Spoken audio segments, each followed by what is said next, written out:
Hey boos, in this video, I give commentary based on my opinion. Nothing is to be taken as factual.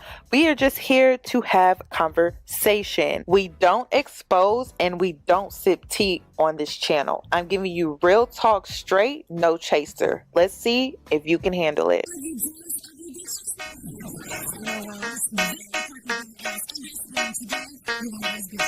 Cause I'm a boss. I haven't done anything for you to be proud of. Of course you have. You are marrying a man who can support you.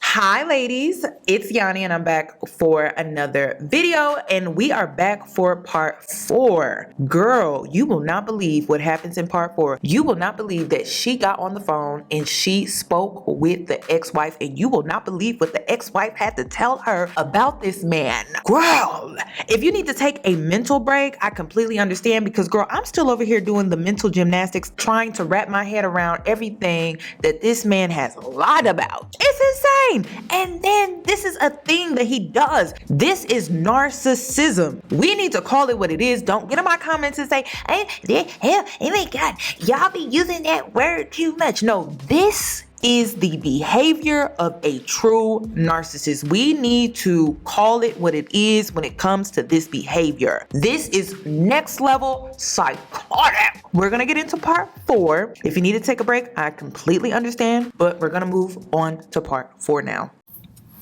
Part 22, who the fuck did I marry? So now we are in March. This is right after he had surprised me with the announcement of we're going to go to London for a trip in July. Because we definitely didn't do a honeymoon. We definitely didn't do any sort of trips together.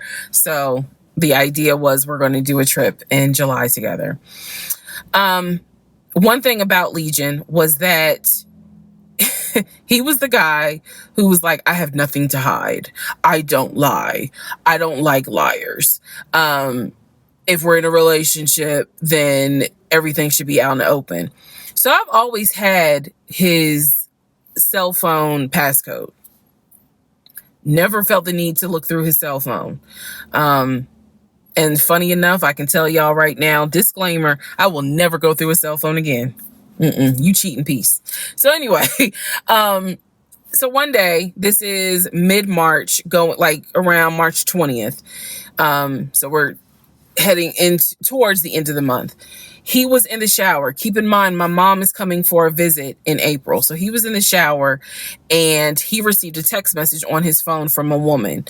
The text message, because it was a preview. So the text message was something where if you didn't know the context of the text thread, you could either go left or you could go right with it. So me being just curious, I opened up the phone, put the passcode in, read the text, then read the thread. Come to find out, it was a text from his aunt. His aunt and his ex share the same name. That's why I say it could go left or it could go right. Text was from the aunt.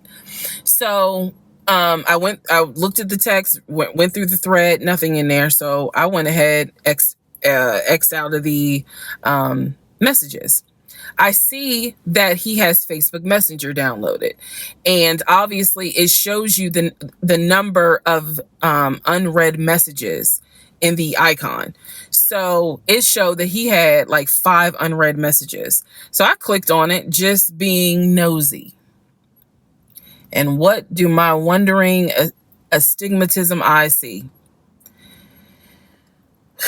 So in his Facebook Messenger is about 7 women. I can see their profile picture and I see their names. Some of them had a preview. The ones that he had not read, I could see the preview of the message. One in particular said, when are you going to come get this? Y'all know what I'm talking about. So I clicked on that one first. And I'm reading through the thread. And so she's saying, when are you going to come get this? But earlier in the thread, or further back in the thread, he had asked her, when are you going to give me? And she said when lockdown is over. So from what I could piece together, he had not yet physically gotten with her. But had there been no COVID, oh, he would have smashed all day, every day. The other messages were innuendos, meaning the other messages from the other women were innuendos. They were not as graphic as the one between him and her. So I'm reading these messages, and what is interesting is that the person I am married to is not the person in these messages. Like, this man was on some nasty shit. And I say nasty, not in a judgmental way, but in a, with me, he seemed to act as if I was damn near virginal white. And I clearly see evidence that you into some shit that with me, you acting like, nah, I ain't really into that. So I confronted him. I absolutely confronted him and was like, what the fuck is this? If 2 + 2 is 4 and 5 + 5 is 10, what the fuck is this? And so he did not, oh, that ain't what happened, blah, blah, blah. Instead, what he hit me with is, man, I was just playing around. Like, ain't nothing happened. I shouldn't have said all that, but I was just flirting. It ain't mean nothing. I don't even know that girl. I was just flirting. And so I'm like, is this what you into? And so he was like, no, it's not what I'm into. It was just stupid. It was stupid because I shouldn't have done it.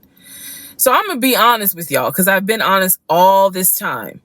What pissed me off the most was that here I am as a woman behaving, trying to do the right thing by him and this marriage. And you mean to tell me you out here offering your ding-a-ling to random chicks that you don't even know? I was more angry at the fact that I'm like, dude, do you know how much I have turned down in order to be faithful to your dumb ass? And I'm seeing that you basically are out here acting like you got Skittles taste the rainbow.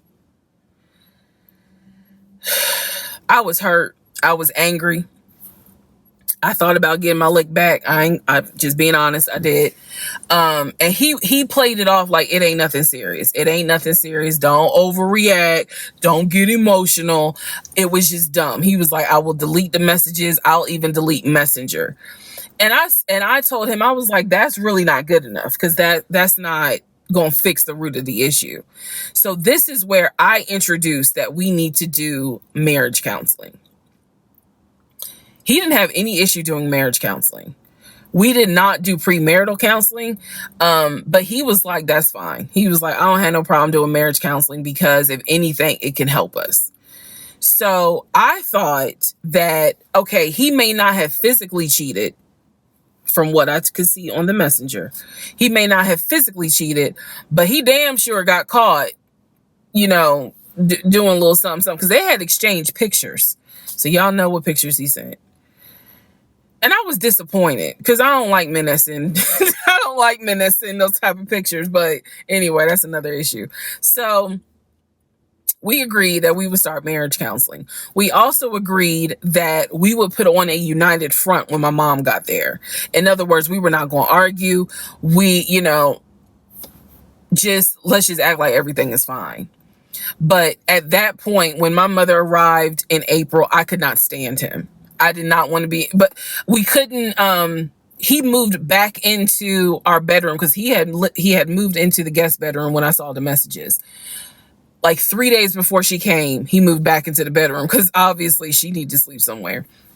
So I really could not stand him. And it was because I was busy second guessing myself, like, damn, what's wrong with me? Like, if that's what you into and I'm supposed to be your wife, like, let's have conversations. Like, shit, I went to FAMU. I understand some stuff, buddy. So it just was one of those things where it made me second guess, like, what's wrong with me? What did I do wrong? What is it that she got that I don't? Because you all out here willy-nilly, messaging her all hours of the night, because the thread went back quite a few weeks. I saw it in March. There were messages from December, November. So again, I'm just second guessing all kinds of stuff, self-esteem taking a hit. So no, I did not want to be around him. I did not want, I didn't like him. Period. I did not like him. I left and I would just go for a drive because driving clears my mind. I called my aunt, told her what happened. I don't recommend that. I don't recommend calling family to tell them what's going on in your marriage. But I called my aunt, and my aunt lovingly was like, what do you want me to say? You married him. You know, he ain't your boyfriend. Y'all can't just break up. That's the hard part about marriage, is like, I mean, yeah, I guess you could leave him, but at the same time, you married him. So, honey, you're going to have to go back home. And y'all are going to have to figure this out. She was like, I can't give you advice on what you should do. I'm sorry that this happened, but you married him. So even though it was just one drive, I went back home, and that's when the discussion was, we need to do marriage counseling. Part 23, who the fuck did I marry? So we agreed to do marriage counseling. I had found a pastor and his wife who agreed to do our counseling, basically. Our counseling was going to be on Zoom, and it was going to be every other week, every other Tuesday. Initially, Legion was participating in it. His body language seemed to be that he was open and receptive to the marriage counseling.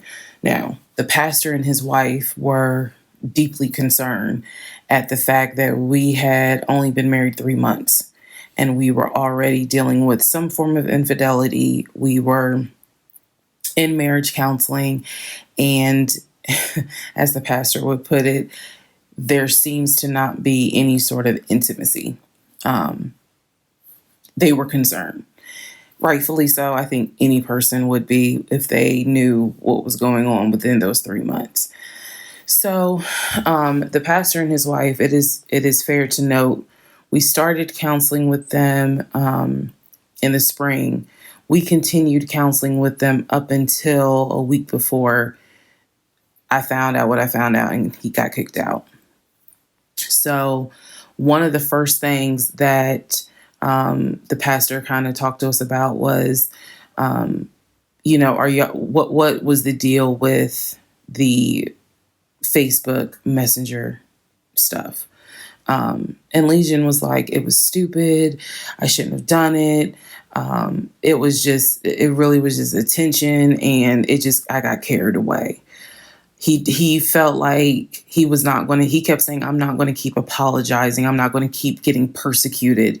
After I told you, I'm sorry, I told you I wouldn't do it again, and I want us to move forward. You're either going to forgive me or you're not.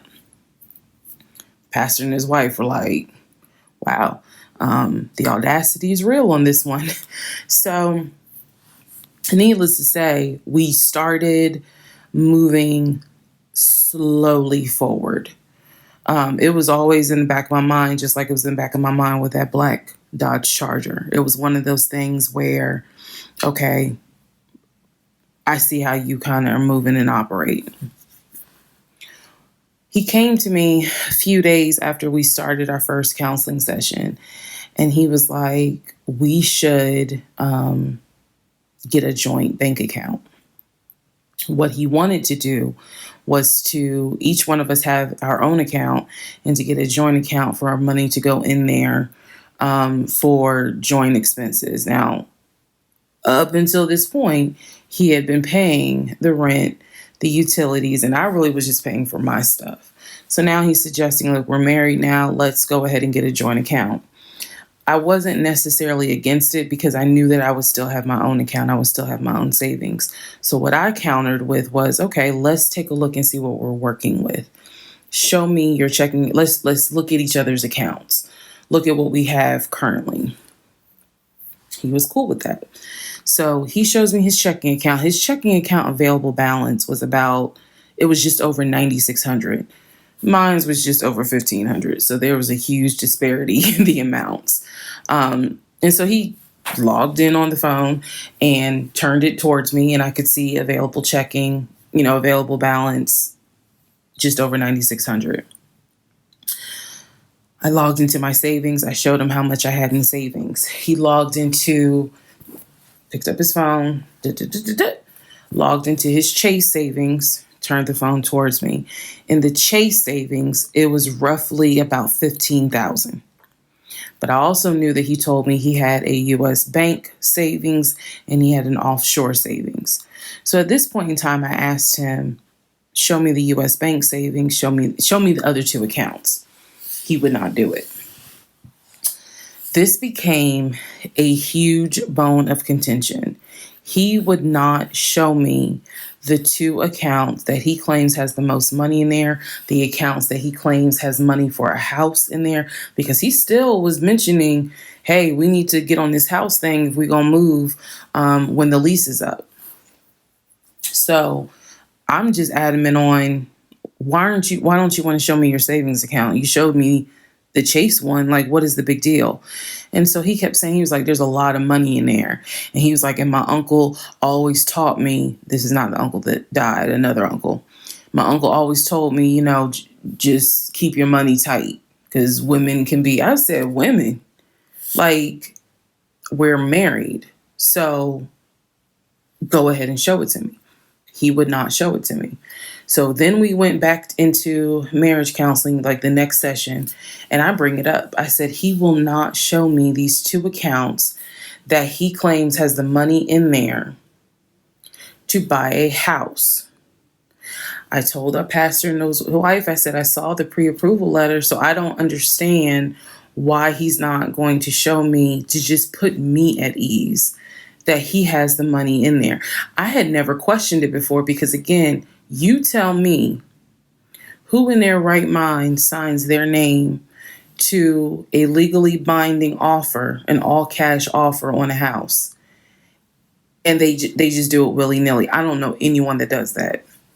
So I actually never questioned what was in the savings because I clearly saw him sign his name to a $699,000 all cash offer on a house. If you don't know what I'm talking about, please go back to the parts in this playlist where I talk about what he did when we were looking for a house.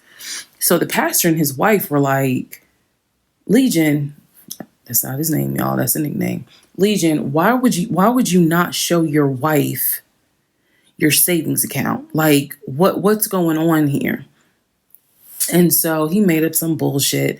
And I remember the pastor's wife was like, something ain't right. And so at this point, Legion kind of shuts down. He's just like, look, y'all are not going to tell me when and where I open up my accounts to show anybody the money I earned. I earned that money. I earned that money by playing football, blood, sweat, and tears. He went to this whole Denzel Washington monologue about how he earned that money. And no one is going to come in and tell him that he needs to open up the account. So then he starts talking about the ex-wife and how she tried to get money from him in the divorce back when they were in California. So now the pastor and his wife, their red flags are just like, whoa. So much so that the pastor's wife said, and I will never forget this, she said, I don't think you all are going to make it to January. What she was talking about is, I don't think y'all are going to make it a year. And I really, truly was like, we're going to make it. Like, of course we're going to make it. And she was just like, I don't have a good feeling about it. And so Legion's all defensive. He at this point, he's folding his arms and because remember, we're on Zoom. He's folding his arms and he's just like, I'm done with this. Like, I'm not going to get attacked because I'm not comfortable showing you the amount of money that I have. Money changes people. And I'm not comfortable. So he's playing that victim card. And so the pastor and his wife were like, we're still going to help y'all as much as we can. But so he was like, I'm not comfortable. And basically the pastor and his wife were like, look, we'll help y'all as much as we can. But there's some deep issues here. And, this is what they advised us. Had the two of you came to us for premarital counseling, we would have told you, do not get married. Y'all should not even be together. That is what that is what the pastor and his wife told us in marriage counseling. If you two had come to us for premarital counseling, we would have told you, y'all should not even be together, let alone get married. But here we are. So we will help you guys as much as we can. But the pastor's wife was like, I don't have a good feeling that y'all are going to make it a year. Part 25, who the fuck did I marry? So we weren't looking at houses anymore. We were not working with a realtor anymore. The end of April, I had decided that I wanted to look for another job. I did. The reason I wanted to look for another job is petty. It is. I wanted to look for another job because I was pissed off at the fact that I had basically was dependent on him to help with the car note. So I wanted to look for another job where I could afford life all by myself, including that car note, basically where I would make more money. I told him that I was going to start looking for another job. He laughed. And his exact words were, you're not going to leave Georgia State Patrol. He was like, I swear you love them niggas more than you love me. He laughed. So that fueled me even more. So I was hitting the pavement hard trying to find another job. I was applying to all kinds of places. Got a phone call from my current job. So this is how I ended up in my current job. Got a phone call. They had sent me an email with a background packet. The background packet was long and extensive, but in the background packet, it asked for my spouse's full name, my spouse's date of birth, and my spouse's social security number. So I showed it to Legion and I was like, I need your social because, I'm applying for this job. It's a great job. It's way more money. And, we're talking about moving anyway to Cobb County. So this is a God thing. He did not want to give me his social. I showed him the paperwork where I was like, look, because we are married, I can't lie on here. So help me. So he writes down his social security number on the background packet. And I eventually turned it in. I had scanned it, saved it in my email, and sent it in. And I looked at it one day, just going through it, just making sure I didn't really miss anything. All T's were crossed, all I's were dotted. And I looked at his social, and something about the social seemed different than the social security number that I remember seeing when we did our marriage license. And so for those who you remember in the previous part, I said I had ran his social security number from the marriage license. Nothing came back. So I thought that I had written it down wrong. Basically, what it is that the first three numbers were different on the background packet than what was on the marriage license. If you don't know this, here's a little trivia.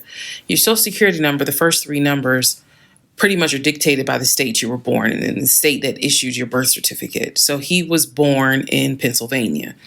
So the first three numbers of his social security number should be attributed to Pennsylvania.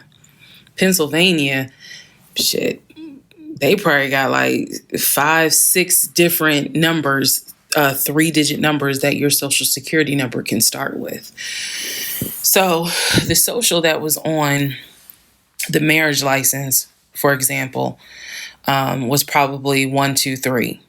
What was on the background was 4, 5, 6. Both of those social security 3-digit prefixes are issued through the state of Pennsylvania. Again, this is an example so I can make it clear. So when I saw his social on my background, I immediately knew that was a different social than what I saw on the marriage license. And when I compared, because I had found a copy of the marriage license that we turned in because I had filled it out on the computer. So sure enough, the first 3 numbers were different. The rest of the numbers were the same. So one of 2 things, either when I ran his background, I did in fact put in the wrong number, or the number on the marriage certificate or the background packet is wrong. So I decided that I was going to roll the dice and take the social from the background packet. Again, this is the background packet that I had to fill out to get my current job. I was trying to get a new job. Okay, so I took that social and I ran a background check on it. What came back on this particular background was all the addresses that the Social Security number, I guess, had been attached to. So all of the addresses, the states were Georgia, Rhode Island, Pennsylvania. What I did not see was California. So I thought that was weird. I thought, okay, maybe this is not a complete background because clearly he went to San Diego State. It's on his resume. It's on quite a few things. Social media. He didn't have a LinkedIn, but it was on his social media. So clearly he had been to California. So maybe I just need to do a different background check. Also to note, during this time, I think I told you guys he had hit his leg at work. So what was happening was it was getting more and more difficult for him to walk, like put pressure on that leg, on that knee. He was still able to go to work. He was still leaving at 6:15 in the morning. He was still coming back between 3:30 and 4 o'clock. But I clearly could see where he was in pain. He would elevate the knee, ice the knee. It was getting worse. And I was constantly like, go to the doctor. Let me take you to urgent care so that they can look at this knee, because you shouldn't still be limping and having a hard time putting weight on that knee. And every single time he was like, oh, it's fine. I have a doctor's appointment on Wednesday. The doctor just told me to ice it and to elevate it. This is an old football injury. It happens all the time. It used to happen a lot when I was out in California. So I'm mentioning this knee issue for a reason. But back to the background. So once again, when I ran the background the second time with the second social, it showed me states of Georgia, Pennsylvania, and Rhode Island. And that's all that I saw in terms of addresses. I didn't see anything for California. So by this point, we're moving into May of 2021. Things are starting to reopen. One of the things that reopened was San Diego State. So I called San Diego State. I called the registrar's office.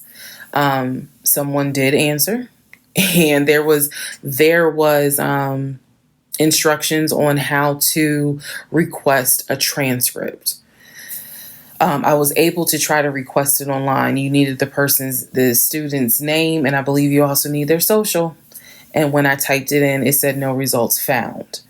I believe that I sent an email asking, this person is saying that they were a student there. Can you verify it? The response I got was there were no records found with that social security number. So I'm like, okay. I asked him about it. And in part 26, I'll tell you exactly what his response was. Part 26, who the fuck did I marry? So I asked Legion, what's the deal about San Diego State? He was like, what are you talking about?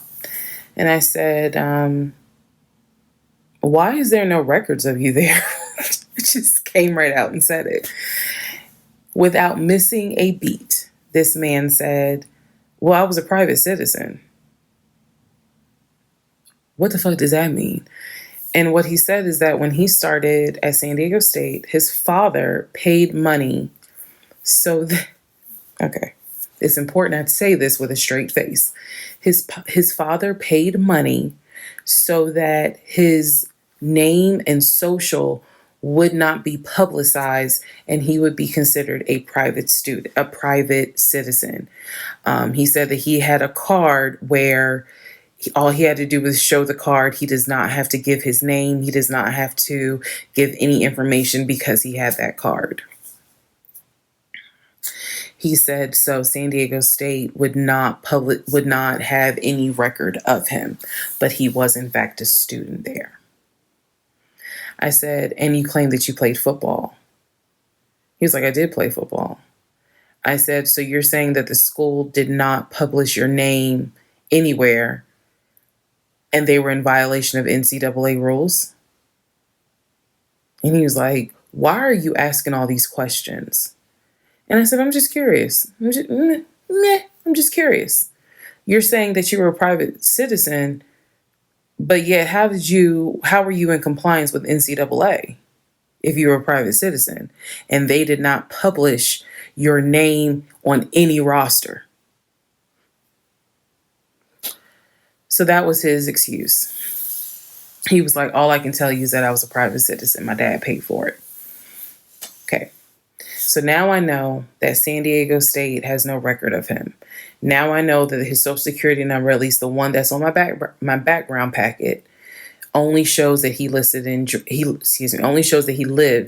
in Georgia, Rhode Island, and Pennsylvania. Okay. So at this point, the pain in his knee is getting worse.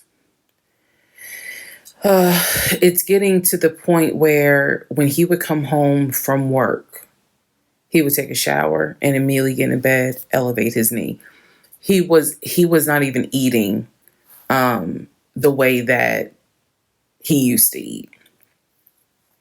It was getting to the point where at times, if you remember when I told you all about the miscarriage, they gave me pain meds because I had taken that pill. But the pain meds I was allergic to, so I couldn't take them, but I still had them. So the pain in his knee was getting to the point where he would take one of those pain meds just to get through the night. He was constantly in agony, constantly kind of tossing and turning, so much so that in May he moved into the guest bedroom because I couldn't deal with the tossing and turning thing. And he just said he was more comfortable there. So what at first was I hit my knee at work, turned into, no, it was an old football injury. This has happened before. Turned into, it's painful for me to walk on it. Turned into, it's actually hard for me to work on it. But he was still going to work at 6:15 every morning and coming home between 3:30 and 4. So it is, again, I'm just giving you guys the chronological order of how all this happened. So at this point, we're not looking for a house. I still have not seen the 2 savings account. I'm pretty sure there's no money in those savings accounts.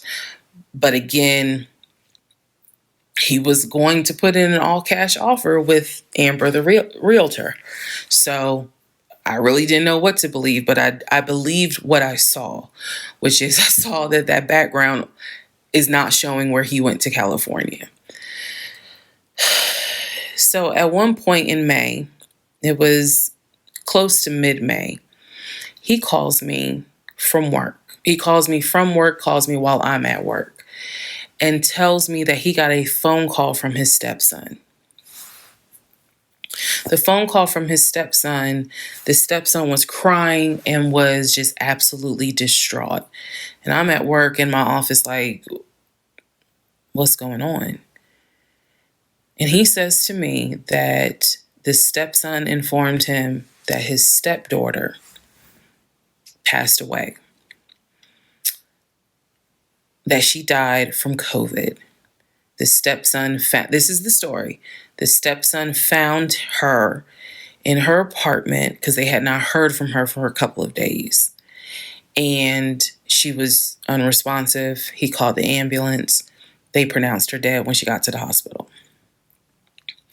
So he was calling to tell me that she had died.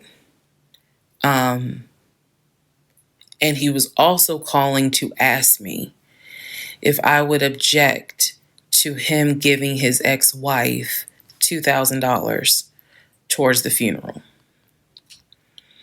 As I've stated before, and I still am this way to this day. I don't play about death. So when he told me that she died, I immediately went into the, all right, I'm sorry to hear that. Whatever we can do to help, let's help. Because surely nobody would make that up. So he was like, are you okay with that? He was like, we're married.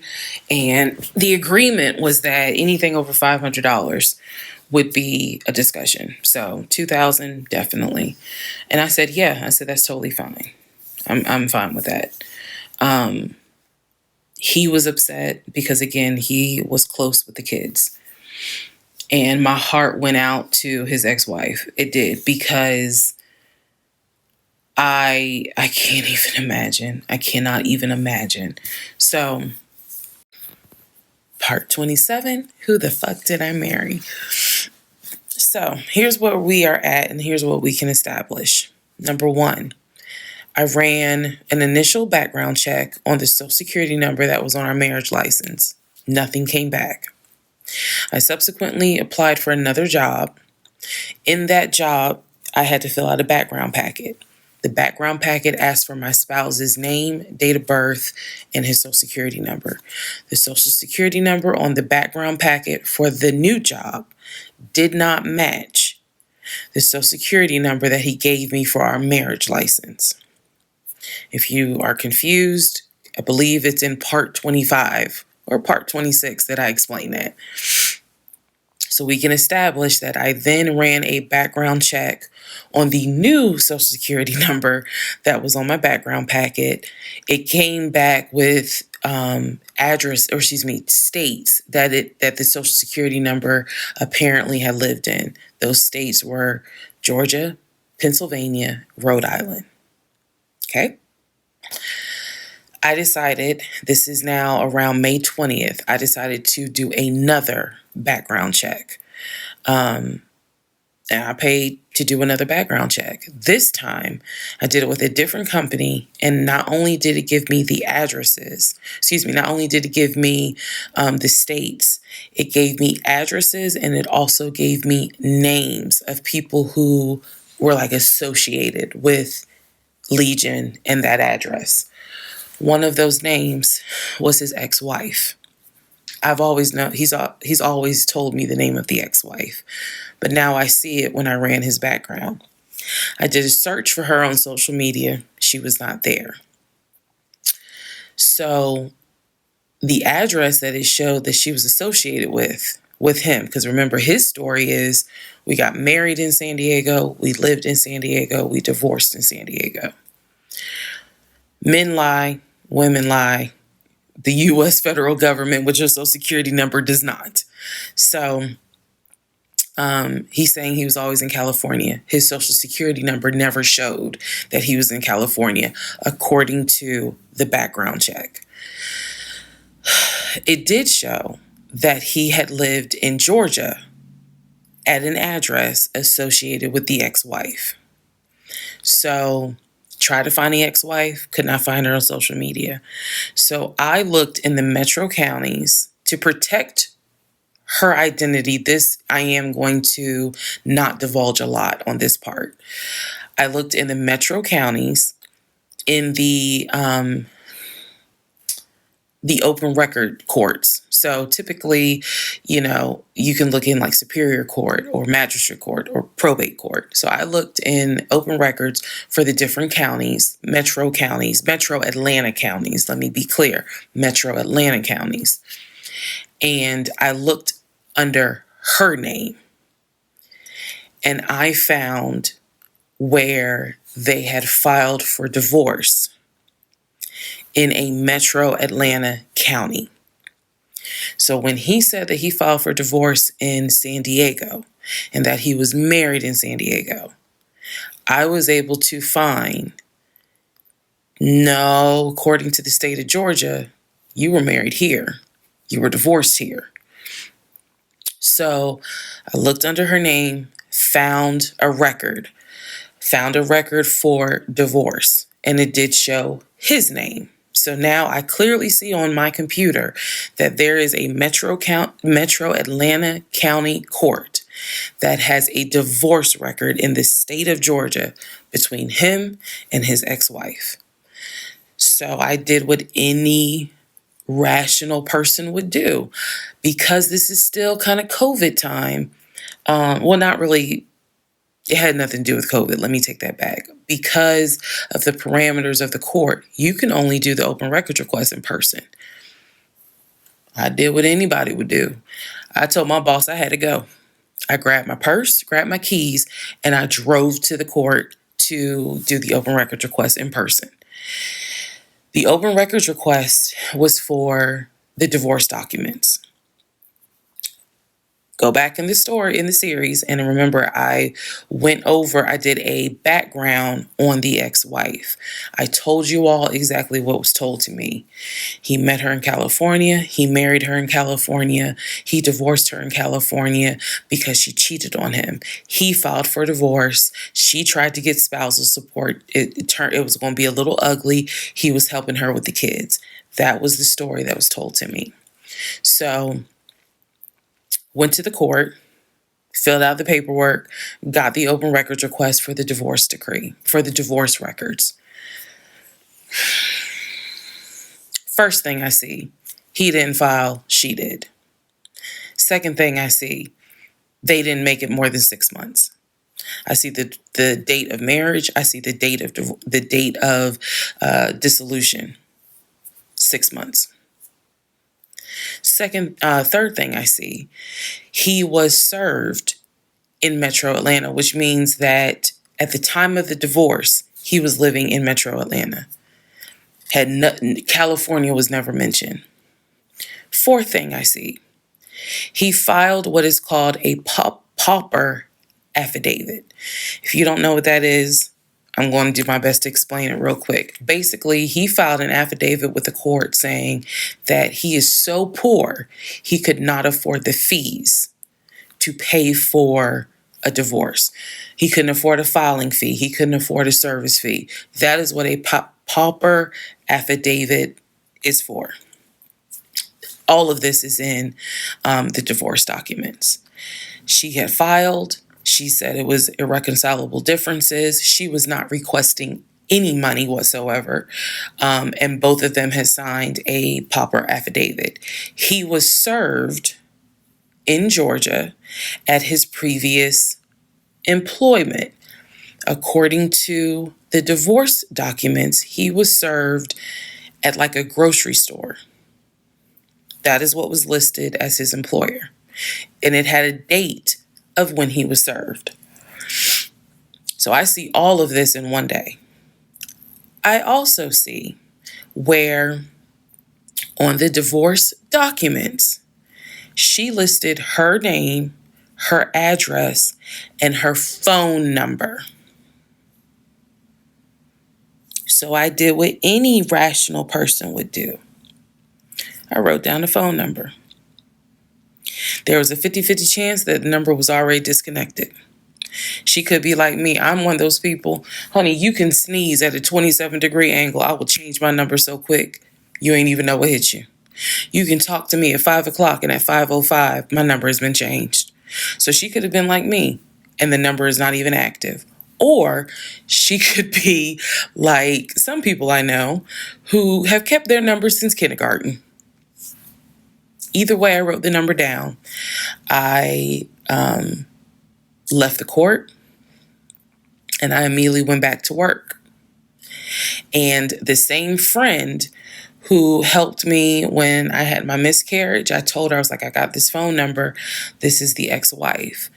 She was like, girl, you better call. You better call and find out from her, because I think she said to me, can't nobody tell you what is going on quite like the ex-wife. So, part 28 is the phone call that I had with the ex-wife. Part 28 of Who the Fuck Did I Marry? So, I had the phone number, went back to work. My really good friend was like, you better call her. You can use my phone, but call her. So I called her. She answered. Let me use aliases. And the conversation went like this. May I please speak with Barbara? This is Barbara. Barbara, this is Shirley. Shirley who? This is Shirley Jones. I am the wife of Legion. Silence. Then she starts laughing. And she said to me, and I quote, if you were calling me, then I know it's bad. I chuckle and I said to her, I'm not trying to bother you. I'm not trying to disrupt your life. I said, I am literally coming to you on some woman to woman shit. I said, because you are probably the only person who can help. She listened. She was gracious. And she said, what is it that you need to know? Or what is it that you want to know? And I said, I understand that you and my husband talk and communicate. And she immediately said, what? No, we don't.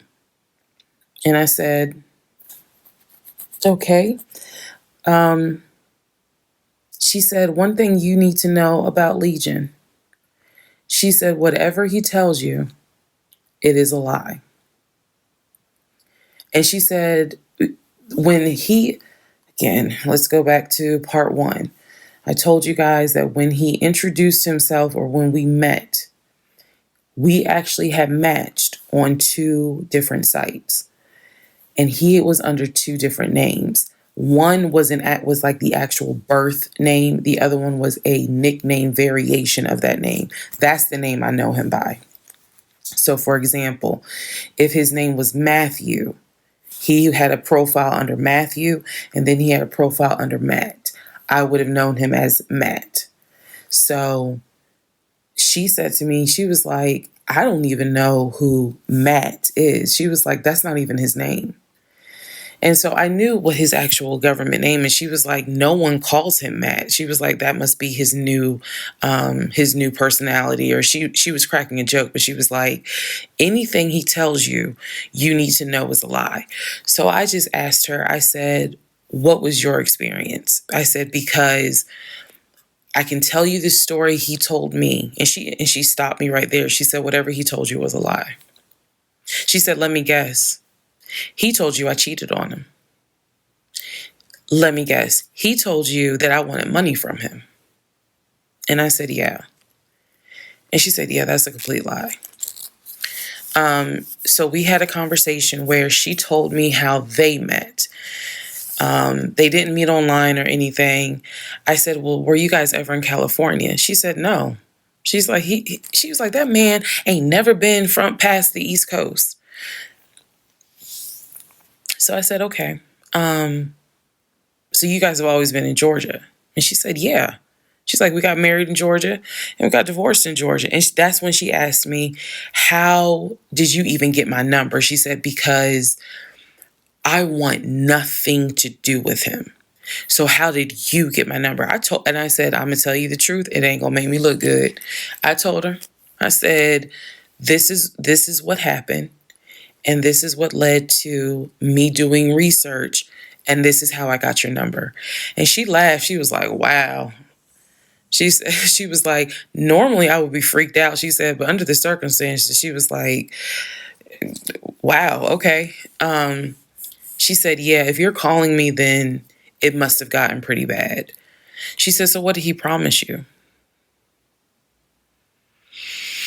And we talked for about 35 minutes. She asked me in that phone call, she said, look, I want nothing to do with him. I have not spoken to him since our divorce was finalized. She said, so I would just appreciate if you keep me out of whatever's going on with y'all. And I told her, I said, I give you my word. I will never tell him I spoke to you. I said, I give you my word. I said, this conversation is for me.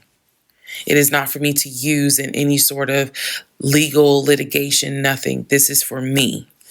And I said, I don't plan to call you again. I don't plan to be a disruption in your life. I just needed to know, how bad is it? And she paused and she said, it's bad. She said, I don't know what all y'all got going on. She said, but if it's anything like what it was for me, it's bad. So we talked a little bit more. She was very encouraging. She was like, girl, do not blame yourself. She said, I went through that and I had blamed myself. She was like, this is not on us. This is on him. She was like, he is a master liar. A master manipulator. She said, I ignored the red flags. So she was like, do not feel as though this is on you. We talked about there's an ex-girlfriend that shares the same name as his aunt. She and I talked about her. She said the reason why they broke up, because the ex-girlfriend, I didn't know this, the ex-girlfriend had reached out to her about 6 months before he met me. And so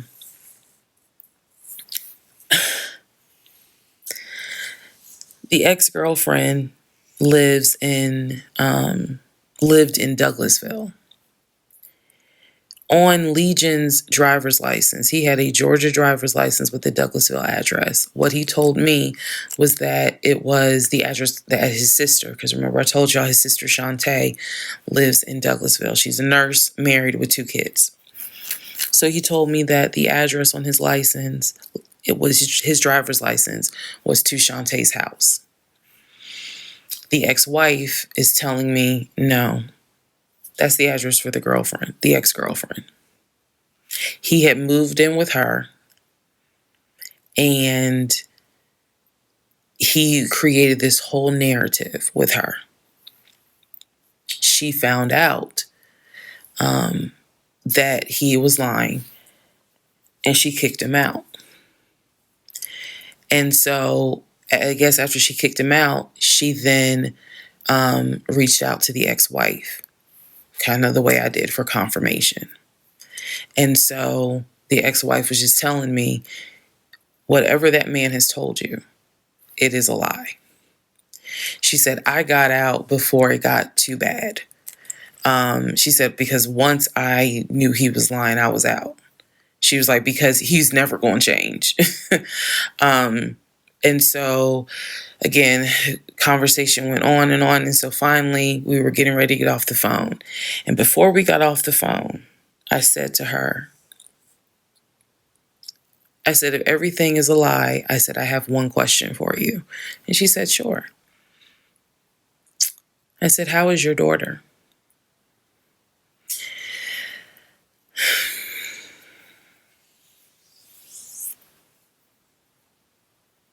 I said, how is your daughter? Next part coming up. Part 29, who the fuck did I marry? So I asked her, how was your daughter? She said, my daughter's fine. And I said, okay. She said, what did he say about my daughter? And I will be honest with y'all, I didn't have the heart to tell her. So what I said instead was, oh, no, it was, with everything with COVID, I think he mentioned that she might have had COVID or was exposed to it. I downplayed it bad. I wasn't going to tell that woman that he said her daughter passed away. So I said, obviously I'm glad to hear that kids are fine. She said, look, whether you stay with him or not is your choice. She said, he ain't gonna change. He ain't gonna change at all. She said, this is what he does. She said, you're not the first. You're not gonna be the last. She said, he did it to me. She was very, very encouraging because she was just like, you do not blame yourself. She said, we both ignored red flags, but it is not your fault. She said, this is on him. And so we, once again, I thanked her for her time, got off the phone. I took the long way home that night. I could not be around him. I could not be around him. I had to figure something out. I had to figure some things out. So I took the long way home. What does that mean? It means that I probably could have taken 75 to 285, but I probably took 20 to 75 to 285 to 675 kind of like I just took the long way home. A couple of days later, because my mind was spinning. A couple of days later, at this point, I'm turning into the FBI, CIA, and Homeland Security all in one. Literally. I'm trying to find everything. And he's carrying on his business as usual. Nothing changed with him. He had no idea that I had spoken to the ex-wife. He had no idea I had gone to the court and saw his divorce documents. He had no idea. So a couple of days later, I decided to look up his mother's obituary. Look up the mother's obituary. And down at the bottom where it talks about, she's preceded in death by, and it lists all the people, the family members that died before. And then it says, leaving behind to cherish her memory. It lists the husband, her husband, excuse me. Let me start over. It lists her husband, which is Legion's dad. It lists Legion's brother that lives in Philly and his wife, because again, this is she passed away in 2015. So it lists Legion, the brother in Philly, and his wife and daughter, her granddaughter. It lists Legion and his wife, I think it was like Latoya or La something. It did not list the ex-wife I just spoke to. And it clearly said Legion, his wife, Latoya. Then it listed the brother in Nashville, his wife, Jane, or whatever. So I'm thinking to myself, there's two things I was thinking immediately. Number one, who is Latoya? Never heard that name before. So I was thinking, who was Latoya? And then number two, where are the two sisters? Shantae and Kim. Shantae lives in Douglasville, married with 2 kids. Kim lives in Augusta, and I believe he told me she worked at like Procter & Gamble. So why aren't they listed on here? Because apparently, go back to the video. I posted it on there. I gave y'all background on the family. He apparently was one of 5 through both parents. Brother in Philly, older brother, younger brother in Nashville, an older sister in Douglasville, and a baby sister in Augusta. So why is it on his mother's obituary there's only three children named? Where are the 2 sisters? So I'm even more like, what in the hell is going on? And then I started thinking to myself, why wouldn't they list Shantae? Like, they talk all the time, so I know that they're close because he talks to Shantae all the time. So I really was confused. Again, keep in mind, I'm trying to give y'all insight into how I was thinking May of 2021, because I still didn't find out a lot of stuff at that time. I found out enough to figure out, okay, it's not a question of if he's lying. That was over. It's not a question of if he's lying. The question now is becoming, what else is he lying about?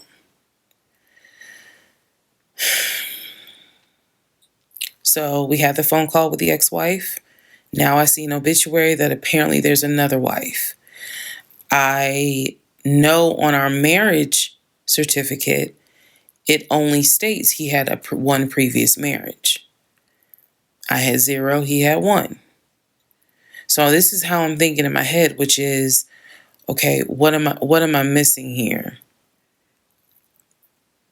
I know we've established that he's lying, but who the fuck is LaToya? Like, I'm really trying to understand who is LaToya. And again, he's hobbling around the house, limping, and I'm in our bedroom, in the bedroom, I could not get on Google fast enough to try to figure some stuff out. So,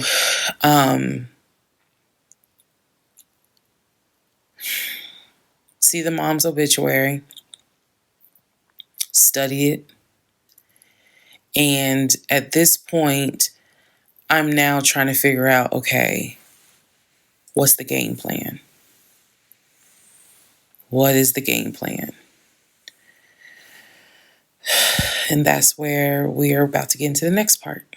I know you want to know what's going to happen next. And to be honest with you, part 5 is even crazier. And I know you like, Yoni, girl, no way. Yes way. Yes. It gets crazier. It does.